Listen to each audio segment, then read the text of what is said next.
टूनी चिड़िया की नई और मजेदार कहानियाँ देखने के लिए हमारे चैनल को सब्सक्राइब करना मत भूलिएगा।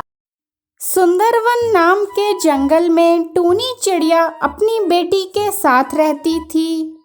एक दिन जब वो अपना काम खत्म करके अपनी बेटी के साथ घर लौट रही थी तो उसकी बेटी चिंकी की नज़र बाजार में बिक रहे अनार पर पड़ी।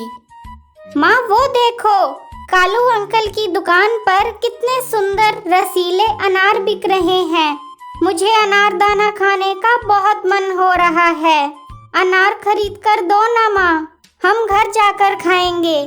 अच्छा ठीक है बेटा, तुम इतना कह रही हो तो चलो चलते हैं, मैं तुझे अनार दिलाती हूँ। अनार खरीदने के लिए टूनी चिड़िया कालू कौवे की दुकान पर जाती है। अरे ओ कालू भैया, ये अनार कैसे दे रहे हो? टूनी बहन, ये विदेशी जंगल के अनार हैं, पूरे 200 रुपए किलो हैं। हे राम, ये क्या कालू भैया, सब रात में डकैती करते हैं और तुम दिन में ही डकैती कर रहे हो। ऐसा क्या खास है इस अनार में कि ये इतना महंगा बेच रहे हो? अरे कहा ना, ये विदेशी अनार हैं। ऐसे अनार तुम्हें पूरे जंगल में कहीं नहीं मिलेंगे। लेना है तो लो, वरना जाओ यहाँ से।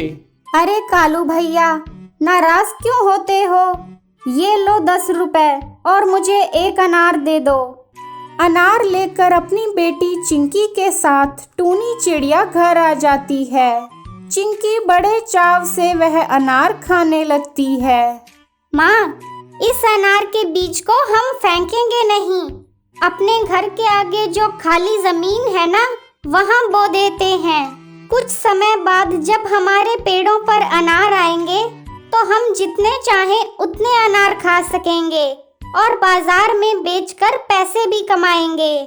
अरे वाह चिंकी बेटा, फिर तो हमें दूसरों के यहाँ काम भी नहीं करना पड़ेगा। ये तो तुमने बहुत ही समझदारी की बात की बेटा। चलो हम इन बीजों को बो देते हैं। फिर टूनी चिड़िया उन बीजों को बो देती है। कुछ महीनों बाद अनार के पेड़ों पर लाल लाल रसीले अनार लग जाते हैं। ये देखकर वो दोनों बहुत खुश होते हैं। अरे वाह माँ, ये अनार के पेड़ तो अनार से भर गए हैं। चलो इन्हें तोड़कर बाजार में बेच देते हैं। वो दोनों अनार तोड़कर उन्हें टोकरी में भर लेते हैं और उन्हें बाजार में बेचने जाते हैं। अनार ले लो अनार, ताजे रसीले अनार ले लो। ये सब कालू कौवा देख रहा था। वो टूनी चिड़िया के पास जाता है और उससे कहता है, अरे टूनी, तुम ये विदेशी किस्म के अनार इतने सस्ते दामों पर क्यों बेच रही हो? कालू भैया, ये वही अनार हैं जो हम आपसे लेकर गए थे। मैंने उसके बीज से अनार का पेड़ उगाया और उस पर अनार आने पर मैं इसे यहाँ बेचने चली आई।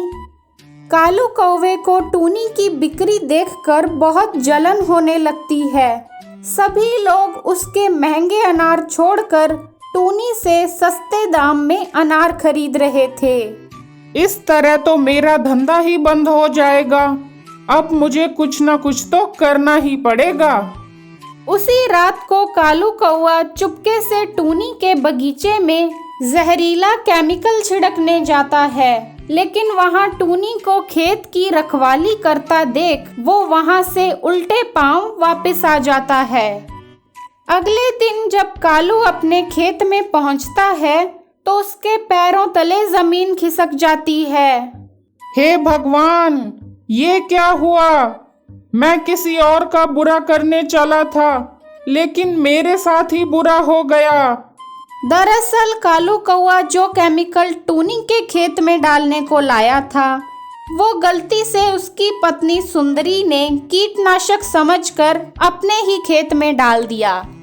कालू कौवे को अपनी गलती का एहसास हो जाता है और अगले दिन से वो टूनी से ही अनार खरीदकर मंडी में बेचने लगता है, जिससे टूनी का कारोबार दोगुना हो जाता है। इस तरह अनार की खेती करके टूनी चिड़िया अपनी बेटी के साथ खुशी खुशी रहने लगती है।